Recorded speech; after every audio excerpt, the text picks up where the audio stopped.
Hello friends, Lakshmidevi జననం నివాసం రహస్యాన్ని ఈ వీడియోలో తెలుసుకుందాం.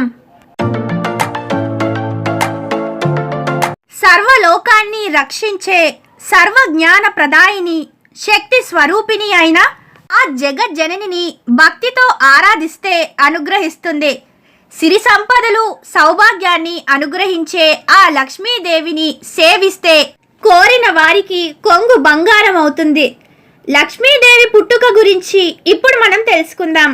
కానీ అంతకన్నా ముందైతే మీరు మన ఛానల్ని ఫస్ట్ టైం చూస్తున్నారా? అయితే వెంటనే ఛానల్ని సబ్స్క్రైబ్ చేసుకోండి. పక్కనే ఉండే బెల్ ఐకాన్ని యాక్టివేట్ చేయండి.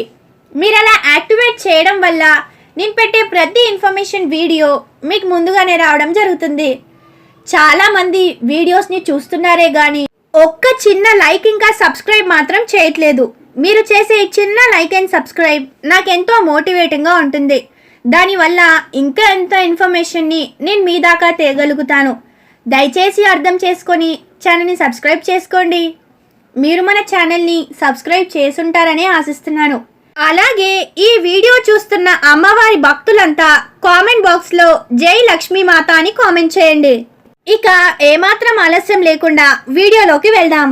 ఒకరోజు ఇంద్రుడు ఐరావతంపై స్వర్గానికి వెళ్తుండగా ఎదురుగా దుర్వాస మహర్షి తారసపడ్డాడు.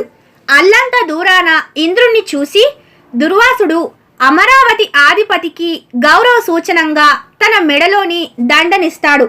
గర్వంతో కళ్ళు మూసుకుపోయిన ఇంద్రుడు దండ ఇచ్చిందెవరన్న విషయాన్ని పట్టించుకోకుండా కనీసం కృతజ్ఞతలు చెప్పకుండా ఆ దండను తన ఏనుగు తొండానికి తగిలిస్తాడు.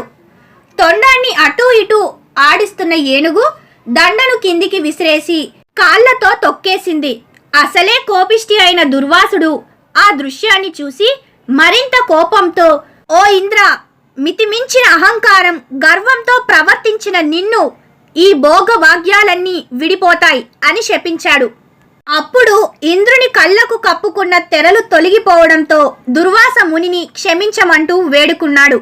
అది విన్న దుర్వాసుడు శాపాన్ని అనుభవించక తప్పదని, అయితే విష్ణుమూర్తి కృపతో పూర్వ వైభవాన్ని పొందడం జరుగుతుందని చెప్పాడు.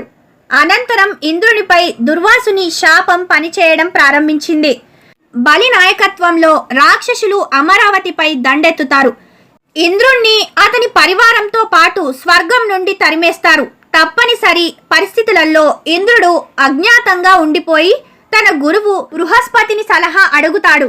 అందుకు తగిన పరిష్కారాలన్నీ బ్రహ్మదేవుడే సూచిస్తాడని చెప్పడంతో ఇంద్రుడు తన పరివారంతో కలిసి వెళ్లి బ్రహ్మదేవుని ప్రార్థిస్తాడు.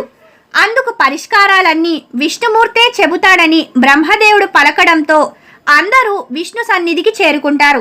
ఇంద్రాది దేవతల ద్వారా జరిగిన సంగతిని విన్న విష్ణుమూర్తి రాక్షసుల సాయంతో పాల సముద్రాన్ని చిలికి అందులో నుంచి వెలువడిన అమృతాన్ని అందుకుంటే తిరిగి అధికారం దక్కుతుందని అంటాడు. మందార పర్వతం వాసుకితో పాల సముద్రం చిలకడం మొదలు పెడతారు. విష్ణుమూర్తి కూర్మావతార రూపంలో మందార పర్వతం మునిగిపోకుండా భరిస్తాడు. అనంతరం పాల సముద్రం నుండి ఎన్నో రకాలైన జీవులు వస్తువులు వెలువడతాయి. అప్పుడే ఓ యువతి కళ్ళు చెదిరే అందంతో ఉదయిస్తుంది. ఆమె లక్ష్మీదేవి.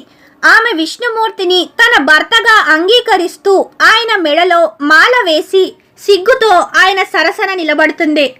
అలా క్షీరసాగర మదనం నుంచి జన్మించిన లక్ష్మీదేవి దుష్ట శిక్షణార్థం మహావిష్ణువు ఎత్తిన అన్ని అవతారాల్లోనూ ఆయన సరసనే ఉంటుంది. ఇక ఇదండి ఈ వీడియో. ఈ వీడియోని చివరి వరకు చూసిన ప్రతి ఒక్కరికి thank you for watching this video.